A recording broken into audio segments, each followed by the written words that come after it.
السلام علیکم ورحمۃ اللہ وبرکاتہ۔ الحمد للہ وحدہ والصلاة والسلام علی من لا نبی بعدہ، فاعوذ باللہ من الشیطان الرجیم، بسم اللہ الرحمن الرحیم۔ میرے بھائیوں، ہم جس حالت میں موجود ہیں ایز اے قوم، پوری امت مسلمہ، صرف پاکستان کی بات نہیں کہ ہم دنیا میں بہت پیچھے رہ گئے ہیں، تو آخر ہماری ناکامی کی وجہ کیا ہے؟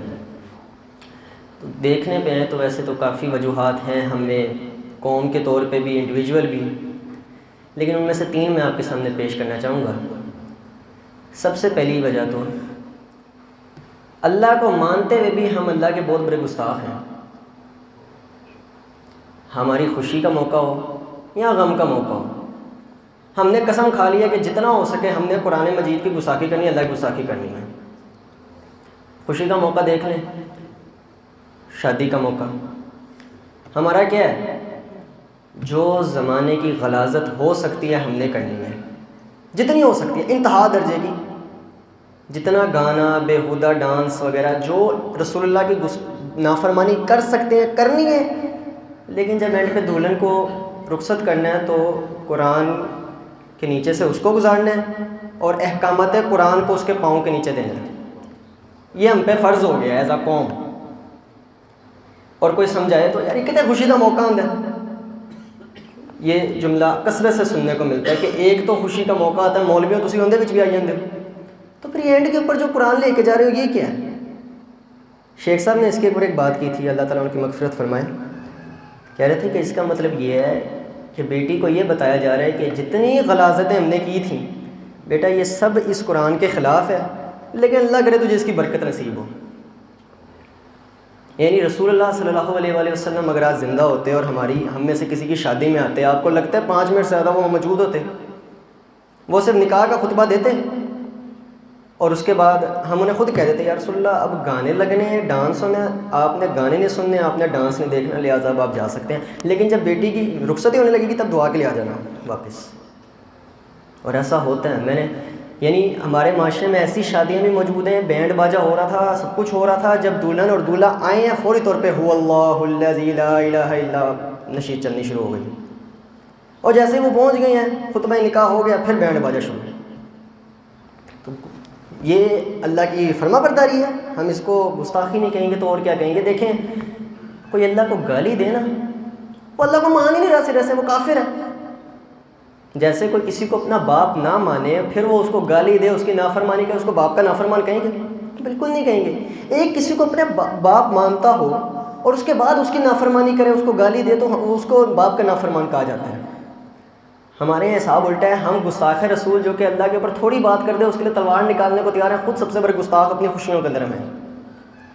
خوشی کے موقع پہ ہم سب سے بڑے گستاخ ہو جاتے ہیں۔ غم کا موقع آ جائے، کوئی فوتگی ہو جائے، میں نے اپنے کانوں سے لوگوں کو یہ کہتے سنے ہیں، ان عورتوں کو یہ کہتے سنے کہ اللہ کو رحم نہیں آیا، اللہ نے ظلم کیا، جو اپنے آپ کو کہتی ہیں ہم مسلمان ہیں، جن کے متعلق شیخ اصغر وہی صاحب اللہ ان کی مغفرت فرمائے فرماتے تھے 7 علی گلی سے آ رہی ہوں گی نا تو جو زمانے کی حرام خوریاں کرتے ہوئے آ رہی ہوں گی، باتیں کرتے آ رہی ہوں گی، جو زمانے کی چگلیاں لگاتے ہوئے آ رہی ہوں گی، جیسے ہی پہنچیں گی پٹنا شروع ہو جائیں گی، اور وہ اللہ رسول کو برا بھلا کہیں گی، اللہ کو ترس نہیں آیا، اللہ کو رحم نہیں آیا، اور کوئی سمجھا دے گا یار ابھی غم کا موقع ہے۔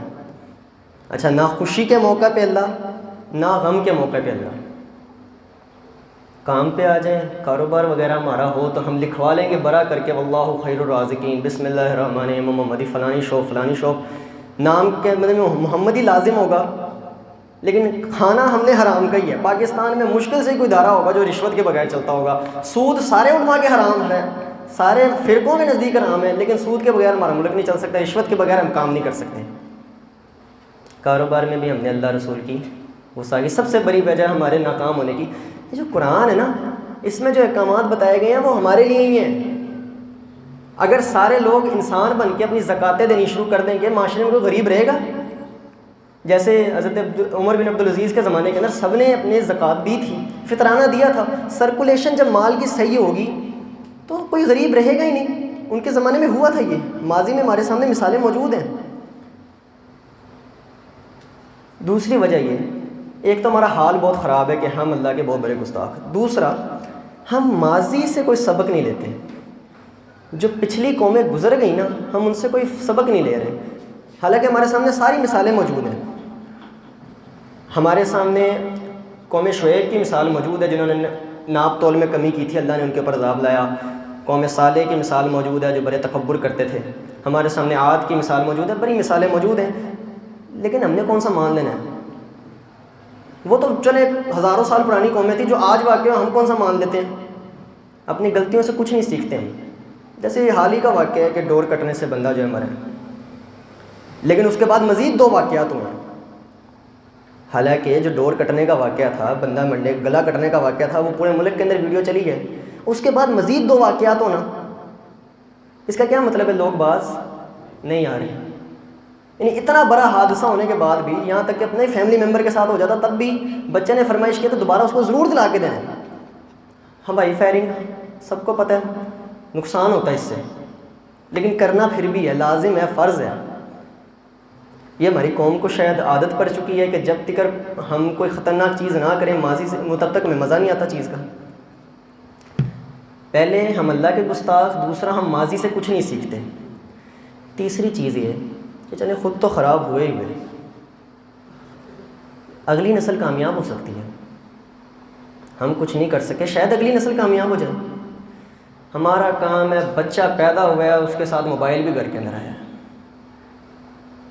یعنی ماں باپ نے 3-4 سال کا بچہ سب سے پہلے تو اسکول چھوڑ دینا ہے, ساتھ ہی ٹیوشن چھوڑ دینا ہے. ماں باپ کے پاس تو وہ کم از کم رہنا, جتنا کم ہو سکے, اور جتنا رہنا ہے وہ موبائل کے پاس رہے گا, موبائل حافظ اللہ کے پاس, ماں باپ کے پاس ہی رہے گا.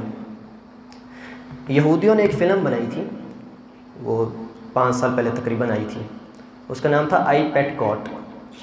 تو اس کے اندر انہوں نے ایک سین دکھایا تھا کہ ایک بچہ ہے, چھوٹا بچہ, ابھی وہ اس کو پیدا ہوئے زیادہ سال نہیں گزرے ہوں گے, 3-4 سال کا ہوگا, اور ٹی وی اس کے پاس ہے, اور ٹی وی کے اندر سانپ ہے جو اس بچے کو سب کچھ سکھا رہا ہے.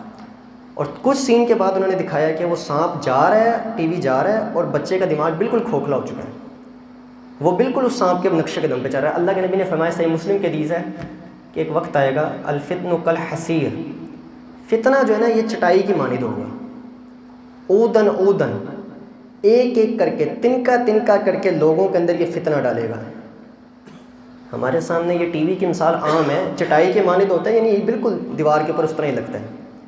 اودن اودن, ایک ایک کر کے اس نے لوگوں کے اندر فتنہ ڈالا ہے. بچوں کو کارٹون کے اوپر لگا دیا جاتا ہے. اللہ جانتا ہے, آپ ان کارٹونوں کا ترجمہ دیکھ لینا, کیونکہ آج کل زیادہ تر کارٹون انگریزی کے اندر چل رہے ہیں, لیکن ذرا خود اپنے بچوں کے ساتھ بیٹھ کے دیکھیں کیا کارٹون دیکھ رہے ہیں. اللہ کی قسم وہ بےہودہ کارٹون کے اندر سین دکھائے جاتے ہیں جو ہم سوچ نہیں سکتے تھے.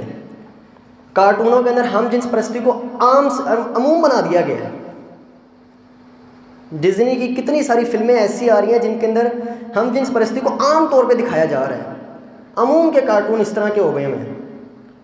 تو آپ کیا سمجھتے ہیں بچے بعد میں بڑے ہو کے جو ہیں اسلام کا جھنڈا اٹھائیں گے؟ بالکل نہیں اٹھائیں گے. تو بچوں کو تھوڑا خود ٹائم دیں, خود سے کچھ ٹائم دیں. پیدا ہوتے ہی اس کو یہ موبائل صاحب کے سامنے نہ لگا دیا جائے, یہ فتنہ ہے.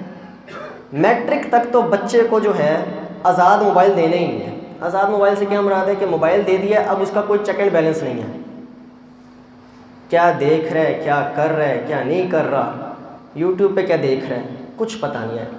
میٹرک تک اپنے بچوں کو بچا لو, انشاءاللہ آگے بچ جائیں گے, انشاءاللہ آگے بچ جائیں گے. وہاں تک ان کی ہسٹری دیکھ لو کہ وہ دیکھ کیا رہے ہیں, کیا کر رہے ہیں, کتنا موبائل کے اندر فوکس کر رہے ہیں. باہر کی کوئی ایکٹیویٹی رہی نہیں, بچوں کو کچھ سکھانا رہ ہی نہیں گیا. اپنے گھر کے اندر جو ہے بچوں کو قرآن مجید سکھائیں. اور الحمدللہ قرآن کے بڑے چینل ہیں یوٹیوب کے اوپر. ایک ایسا چینل ہے جو کہ کارٹون بنا کے قرآن سکھا رہا ہوتا ہے, فری قرآن ایجوکیشن کر کے, اور اس طرح کے ہزاروں ویژول قرآن کر کے چینل ہے. بڑے خوبصورت طریقے سے وہ قرآن مجید سمجھا رہا ہوتا ہے, ترجمہ آ رہا ہوتا ہے, ساتھ سین آ رہے ہوتے ہیں, بچے بڑے شوق سے دیکھتے ہیں. تو ایسی کوئی چیز دکھا دیں جس سے بچہ جو ہے وہ کچھ سیکھے. آتے ہی اس کو کارٹونوں پہ لگا دینا, پوئمس کے اوپر لگا دینا, اس سے وہ کوئی اخلاق نہیں سیکھے گا. یہ بہت بڑی وجہ ہے کہ اللہ کے نبی نے فرمایا کہ ایک وقت آئے گا بچے بڑے غصے والے ہوں گے, بڑے نافرمان ہوں گے. الفتن کالحصیر, فتنہ چٹائی کے مانند ہوگا.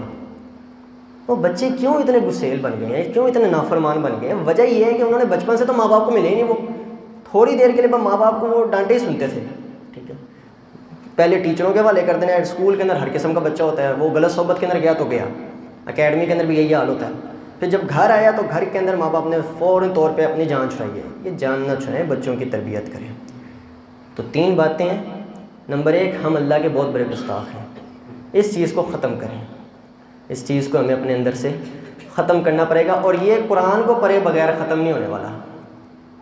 ہمارے معاشرے کے اندر کئی چیزوں کو اہم نیکی سمجھ لیا جاتا ہے اور کئی چیزوں کو اہم برائیاں سمجھ لیا جاتا ہے. وہ ہوتے نہیں ہیں. یہ تبھی ختم ہوگا جب لوگ قرآن مجید پڑھیں گے. باقاعدہ محمدی لکھ کے تو نشہ بیچا جا رہا ہے، بسم اللہ، اور پھر آگے نشے کی چیزیں بیچی جا رہی ہیں، حرام چیزیں بھی بیچی جا رہی ہیں. تو پاکستان کا وہ حال ہے کہ اگر دکان کے باہر واللہ خیر الرازقین لکھا ہوا ہے تو یہ بھی پتہ نہیں ہے اندر کون سا گوشت بک رہا ہے. یہ ہمارے حالات ہیں. تو اگر اللہ تعالیٰ کے مطلب اتنے بڑے نافرمان، یہ چشمے آسمان نے کبھی ایسا نظارہ دیکھا نہیں ہوگا، کبھی ایسی قوم نہیں آئی ہوگی. تو ہمیں دیکھنا چاہیے کہ کافر جو اللہ کو گالیاں دے رہا ہے، کیا وہ بڑا گستاخ ہے یا ہم زیادہ بڑے گستاخ ہیں؟ اور ایک اور چیز، ایک ہوتا ہے خود گناہ کرنا، خود گناہ کرنا. ایک ہوتا ہے خود گناہ نہیں کرنا لیکن دوسرے کو روکنا بھی نہیں ہے. ایسے لوگوں کے متعلق بھی بڑی وعید ہے. خود کو گناہ سے بچیں، دوسروں کو بھی روکیں، کسی حد تک روکیں. انشاءاللہ خود بخود معاشرے کے اندر تبدیلی آئے گی. جب یہ معاشرہ اسلامی طریقوں کے اوپر چلے گا نا، اللہ تعالیٰ کی رحمت خود بخود ہوگی اس کے اوپر.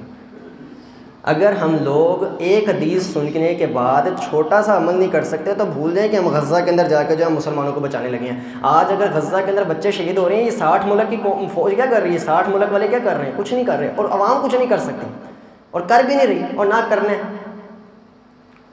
تو ہم آپ کے جو بچے ہیں یہ کچھ بھی بن سکتے ہیں بڑے ہو کے. یہ پولیٹیشین بن سکتے ہیں، بڑے افسر بن سکتے ہیں، کچھ بھی بن سکتے ہیں. ان کی اسلامی تربیت ہوگی تو پھر ہی یہ جو کہتے ہیں نا کہ اللہ ہمیں حضرت عمر جیسا حکمران دیا. حضرت عمر جیسا حکمران ہم میں سے ہی آنے ہیں، وہ ہم میں سے ہی آنے ہیں. اگر ہم اپنے بچوں کو کچھ اسلامک تعلیم دیں گے، بچپن سے انہیں غلط اور صحیح کی تمیز سکھائیں گے، اللہ کا ڈر ان کے اندر پیدا کریں گے، تو جب وہ بڑے افسر بنیں گے تو خود بخود ان کے اندر یہ چیز موجود ہوگی. ہمارے ملک کے اندر کامیابی پھر آہستہ آہستہ اس طرح آئے گی. یہ نہیں ہے کہ ہم صبح اٹھیں گے تو ہمارے ملک کے اندر کوئی حضرت عمر جیسا حکمران پہلے سے مسلط ہوا ہوگا. ایسا نہیں ہوگا. اللہ نے سورہ انفال میں فرمایا اللہ اس قوم کی حالت نہیں بدلتا جو اپنی حالت خود نہ بدلے. سورہ انفال میں فرمایا اللہ اس نعمت کو بھی نہیں بدلتا جب تک قوم اپنی حالت خود نہ بدل دے. اللہ تعالیٰ سے دعا ہے اللہ تعالیٰ ہمیں سمجھنے کی توفیق عطا فرمائے. آمین. ایک آخری بات، زمانہ گھوم کے پھر اسی جگہ آ گیا. 23 رمضان ہو گیا، 23واں روزہ، اور ہمیں دیکھنا چاہیے کہ کیا ہم نے 23 دنوں کے اندر کچھ حاصل کیا کہ اللہ کو منا سکیں. کئی لوگ ہم میں موجود تھے، آج موجود نہیں ہیں. ان میں سے شیخ اصغر بھائی صاحب بھی ہیں. 2 سال پہلے ہم میں موجود تھے، 2 سال گزر گئے، ان کو فوت ہوئے. ان کے لیے مغفرت کی دعا کریں. اللہ تعالیٰ ان کی مغفرت فرمائے، اللہ تعالیٰ ان کے نیک کاموں کا اجر عطا فرمائے. اللہ تعالیٰ ہمیں ان کے بعد بھٹکنے سے بچائے اور اس مسجد کو قیامت تک قائم و دائم رکھے اور دین کا کام کرنے والا بنا دے. آمین. وآخر دعوانا الحمدللہ.